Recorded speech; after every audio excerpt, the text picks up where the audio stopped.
சிவாவை டெல்லிக்கு கூட்டிட்டு வரேன். சக்தி அவனை பார்க்கட்டும். உண்மையிலேயே நீ எனக்கு சப்போர்ட் பண்றியா இல்ல அங்க போனதுனால மனசு மாறி சிவாக்கு சப்போர்ட் பண்றியா? Relax relax. வார்த்தைகளை விடாம நான் சொல்றத முழுசா கேட்டு அதுக்கப்புறமா பேசுங்க. என்ன சொல்ல போற சொல்லு. சிவா டெல்லிக்கு வரணும். ஆனா சங்கீதாவும் கூட வரணும். அத சக்தி பார்க்கணும். எனக்கு புரியல. இப்போ சக்திக்கு இருக்கிற குழப்பமே சிவா தனியா இருக்காரா இல்ல வைஃப் கூட இருக்காராங்கிறது தானே. ஆமா. அப்போ சக்தி குழப்பம் தீரணும்னா சிவா சங்கீதா கூட சந்தோஷமா வாழ்றத நேர்ல பார்க்கணும். அப்பதான் அவன் நம்புவா. அதோட சிவா சந்தோஷமா வாழ்றாரு, நாம அவர் வாழ்க்கைக்குள்ள போய் அவரோட சந்தோஷத்தை கெடுத்துடக் கூடாதுன்னு நினைப்பா. சிவாவே நெருங்கி வந்தாலும் சக்தி ஒதுங்கி போவா. அப்புறம் என்ன, நீங்க உங்க லவ்வ சக்தி கிட்ட சொல்லுங்க. அவ வேற வழியே இல்லாம ஒத்துப்பா. நீ சொல்றதெல்லாம் கேட்கறதுக்கு நல்லாதான் இருக்கு. ஆனா இதுல எதுவும் பிரச்சனை வந்துடாதே. பிரச்சனை இல்லாத வாழ்க்கையே இல்ல. அந்த பிரச்சனைய எப்படி சமாளிக்கிறோங்கிறதுல தான் வாழ்க்கையே இருக்கு. எல்லாம் சரி, ஆனா இப்ப சங்கீதாக்கு எங்க போறது? அத பத்தி நீங்க ஏன் கவலைப்படுறீங்க? அதை என்கிட்ட விடுங்க, நான் பாத்துக்கிறேன். சரி.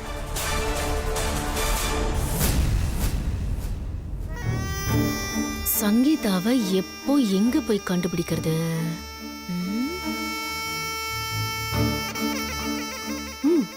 கண்டுபிடிப்போம்.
மித்ரா குட்டி, சொல்லுங்கப்பா. அப்பா ஆபீஸ் போயிட்டு வரேன்டா. ஓகேப்பா.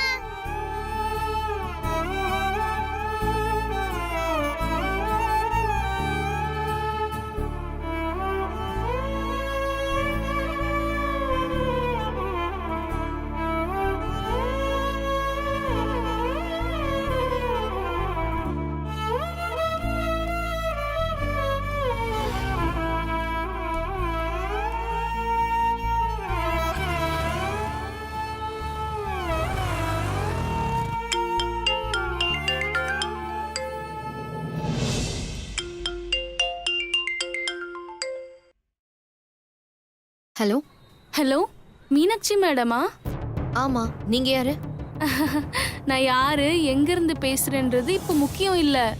நான் இப்ப சொல்ல போற விஷயம் தான் ரொம்ப முக்கியம். முதல்ல நீங்க யாருன்னு சொல்லுங்க. அப்பதான் நீங்க சொல்றத நான் காது கொடுத்து கேட்பேன். நான் சொல்றத நீங்க கேட்டுதான் ஆகணும். ஏன்னா இது உங்க வாழ்க்கை சம்பந்தப்பட்ட பிரச்சனை. என்ன? உங்க வீட்டுக்காரர் ஐஸ்வர்யா வீட்டுக்கு போறது இல்லைன்னு நீங்க நினைச்சிட்டு இருக்கீங்க. ஆனா அது உண்மை இல்ல. அவரு தினமும் ஐஸ்வர்யா வீட்டுக்கு போயிட்டு தான் இருக்காரு. ஆ, இப்ப கூட ஆபீஸ்க்கு போறேன்னு ஐஸ்வர்யா வீட்டுக்கு தான் போறாரு. நீங்க என்ன நம்பலனா நேரா ஐஸ்வர்யா வீட்டுக்கு போய் பாருங்க. நான் சொல்றது உண்மைன்னு உங்களுக்கே புரியும். நீங்க சொல்றத நான் எப்படி நம்புறது? நான் உங்க தங்கச்சி மாதிரி உங்க வாழ்க்கை நல்லா இருக்கணும் தான் சொல்றேன். அதுக்கப்புறம் கேட்கறதும் கேட்காததும் உங்க விருப்பம். ஏய்,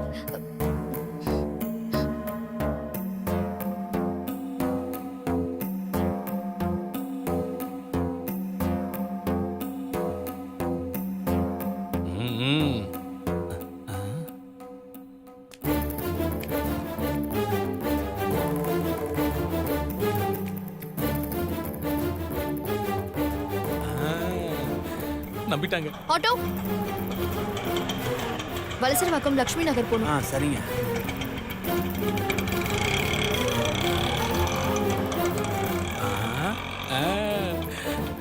அதான் நம்ம பிளான் ஒர்க் அவுட் ஆயிரும் போல இருக்கே.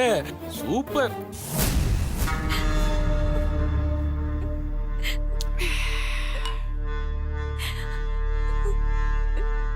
ஏய், என்னடி பத்தினி வேஷம் போடுற? புருஷன் உயிரோட இருக்கும் போதே இன்னொருத்தனை தேடுறியே, உன்னெல்லாம்.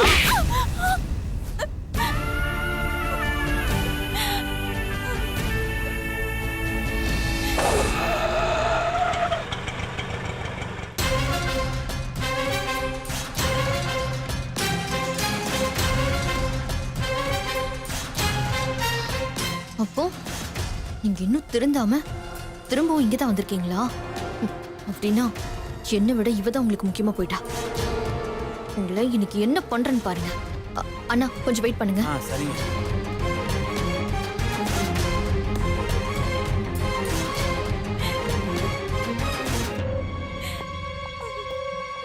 என்னடி அழுது நாடகம் போடுறியா?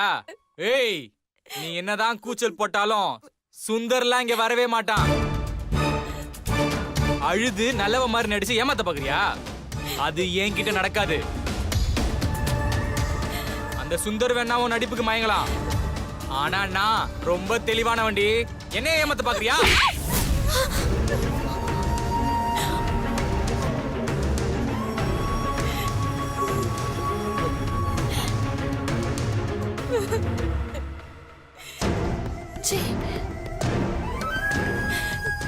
ஏங்க இப்படி கொடுமைப்படுத்துறீங்க?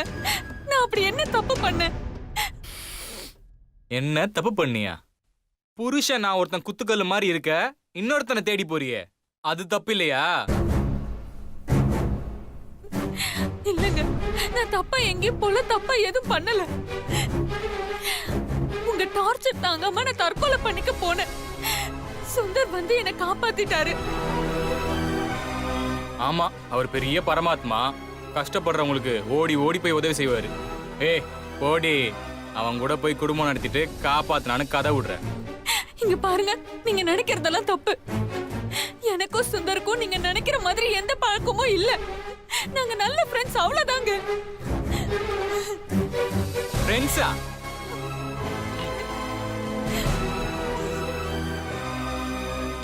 அப்புறம் எதுக்கடி அவனுக்கு வீடு எடுத்து கொடுக்கணும்? அந்த வீட்டுல நீயும் அவனையும் ஏன் ஒண்ணா தங்குனீங்க? தப்பே பண்ணாம நட்பை வளர்த்தீங்களோ?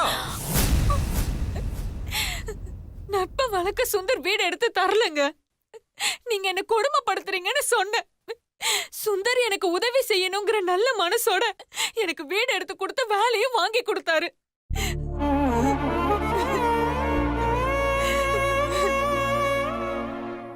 அடியே, எவனாவது காதுல கடுக்கன் போட்டிருப்பான். அவன் கிட்ட போய் சொல்லு இந்த கதைய.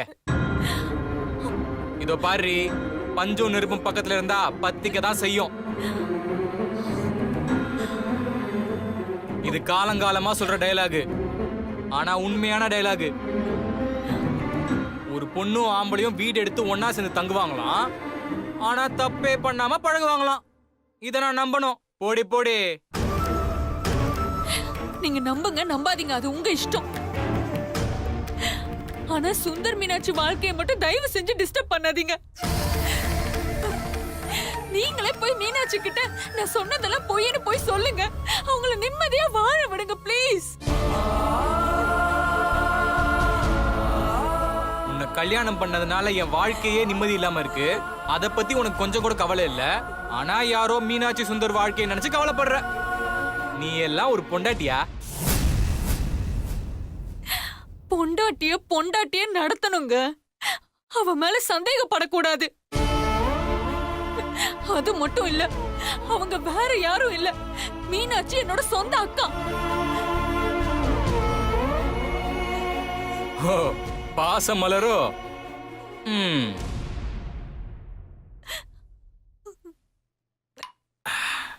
இதோ பாருடி, எனக்கு சாதகமா இருந்தாதான் எல்லாமே நல்லது. பாதகமா இருந்துச்சுன்னா அம்மாள் டுமால் தான். இப்படி பேச உங்களுக்கு அசிங்கமா இல்ல? ஏய், இதுல என்னடி அசிங்கம்? கோல் மூட்டி ஒருத்தவங்க வாழ்க்கைய அழிக்க நினைக்க பாக்குறீங்களே, உங்களெல்லாம் என்ன சொல்றது? அடி, ஏன் ஏதோ சொல்லிதான் பாரு. சொல்லுடி. அந்த சுந்தர் என்ன ஹோட்டல்ல அடிச்சான்ல, அப்ப வாயை முட்டு சும்மா தானே இருந்த? இதோ என் வீட்டுக்கே வந்து உன்கிட்ட சண்டை போட்டேன்னு என்ன திருட்டு போனானே, அப்போ நீ சும்மா தானே இருந்த? இப்ப மட்டும் அவங்களுக்கு ஒண்ணுனா இந்த குதி குதிக்கிற? ஏன்னா நான் உங்களை கல்யாணம் பண்ணி தப்பு பண்ணிட்டேன். ஆனா அவங்க எந்த தப்புமே பண்ணாம எதுக்கு புருஷனும் பொண்டாட்டி பிரிஞ்சிருக்கணும்?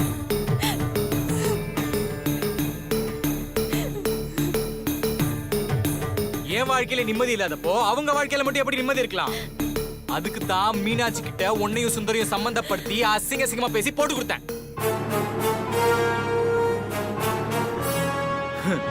மீனாட்சி அதை நம்பி சுந்தர ஒதுக்கி வச்சிட்டா.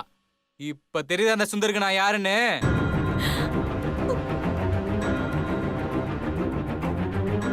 என் மேல கைய வச்சா என்ன நடக்கும்னு அவனுக்கு புரிஞ்சிருக்கும்ல.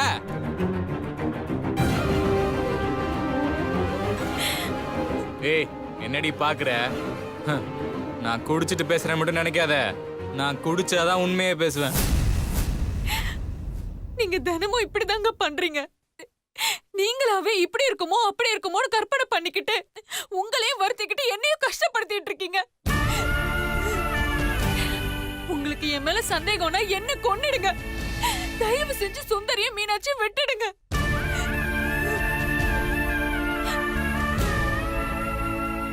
எதுக்கு? உன்னை கொண்டு நான் ஜெயிலுக்கு போறதுக்கா? நீயா சாகணும். என்கிட்ட கொஞ்சம் கொஞ்சமா சித்திரவதைப்பட்டு சாகணும்டி. இப்ப என்ன?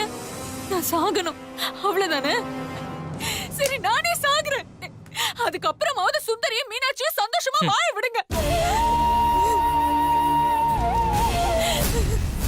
ஓடே.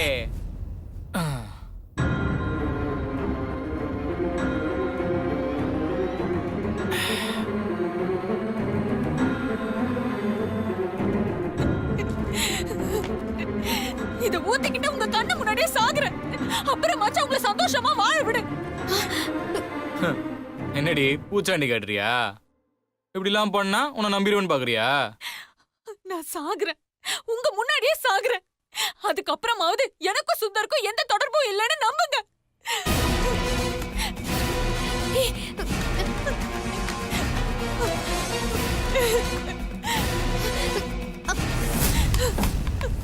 ஐஸ்வர்யா, என்ன பைத்தியக்காரத்தனம் பண்ற?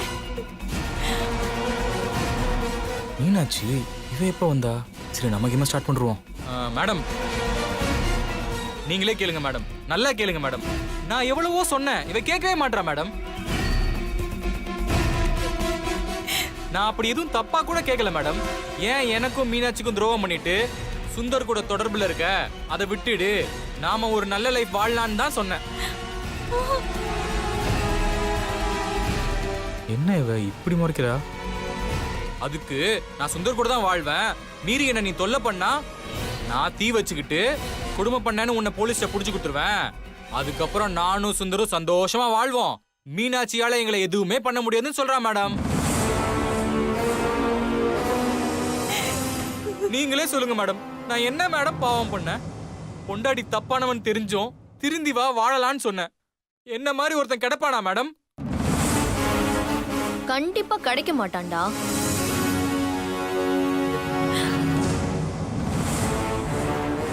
என்ன மேடம் டா போட்டு பேசுறீங்க? உனக்கெல்லாம் என்னடா மரியாதை வேண்டி கிடக்கு?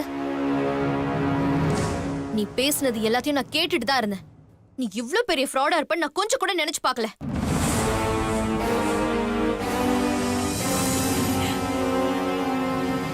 நீ சொன்னதை கேட்டு என் புருஷனையும் ஐஸ்வர்யாவை நான் சந்தேகப்பட்டேன்.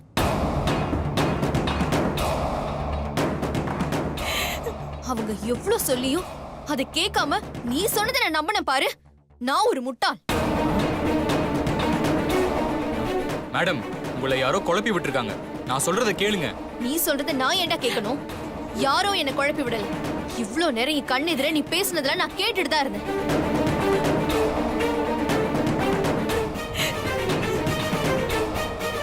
ஒரு பொண்ணு நம்ம வீட்டுக்கு வரானா அவளை ஒரு தாயை போல நடத்தணும்.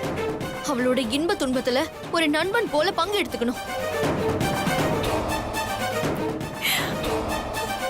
அவளுக்கு ஒரு பிரச்சனைனா தந்தை மாதிரி இருந்து அறிவுரை சொல்லணும்.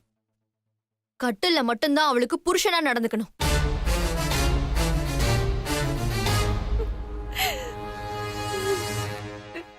இது கூட தெரியாத உனக்கெல்லாம் எதுக்குடா கல்யாணம் பொண்டாட்டி? மீனாட்சி, ஏய், வாய மூடு. பொண்டாட்டியா இருந்தாலும் அவளும் ஒரு பொண்ணு. அவளுக்கு மரியாதை கொடுத்து பேசணும். உனக்கெல்லாம் இந்த இங்கீதம் கூட இல்லையே. நீ எல்லாம் மனுஷனா இருக்கிறதுக்கே லாய்க்கு இல்லடா.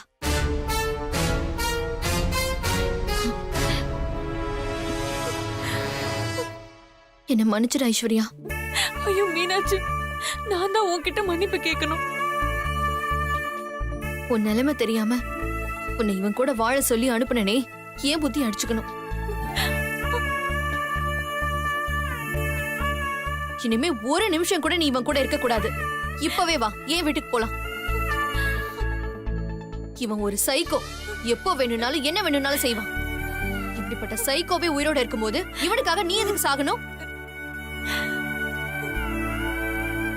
உன்னோட அருமை தெரியாத இவன் தான் இந்த உலகத்துல இருக்கிறதுக்கே அருகதை இல்லாதவன். நீ வா ஐஸ்வர்யா, போலாம். இல்ல மீனாட்சி, வேண்டாம். நான் சொல்றேன்ல, என் கூட வா.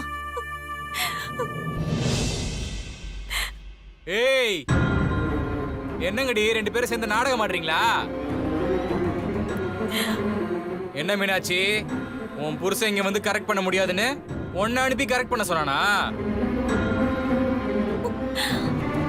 நீதான் இவங்களுக்கு மாமா வேலை பாக்குறியா? என்னடா சொன்ன?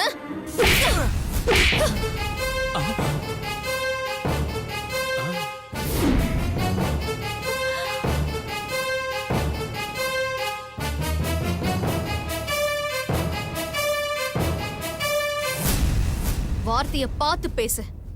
என் புருஷனோட கால் தூசிக்கு கூட நீ வரமாட்டடா. அவரை பத்தி பேச உனக்கு அருகதையே கிடையாது.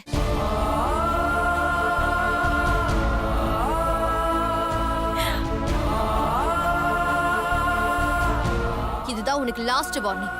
இன்னொரு வாட்டி என் புருஷனை பத்தியோ என் தங்கச்சி ஐஸ்வர்யாவை பத்தியோ பேசுன, நான் அப்புறம் மனுஷியாவே இருக்க மாட்டேன்.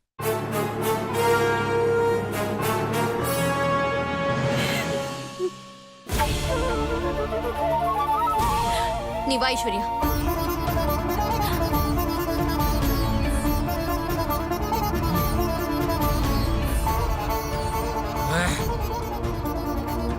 ஆட்டோல ஏற ஐஸ்வர்யா.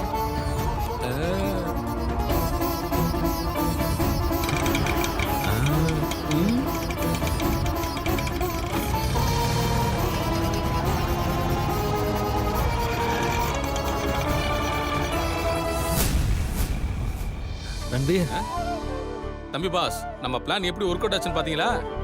ரொம்ப தேங்க்ஸ் ரன்பீர். எதுக்கு தம்பி பாஸ் தேங்க்ஸ்லாம்? சக்தி மேடம் இருந்துதான் இதை தானே பண்ணிருப்பாங்க. என்ன மீனாட்சி மேடம் கொஞ்சம் லேட்டா அடிச்சாங்க. இதுவே சக்தி மேடமா இருந்தா சும்மா வெளுத்து வாங்கியிருப்பாங்க. ஆமா ரன்பீர்.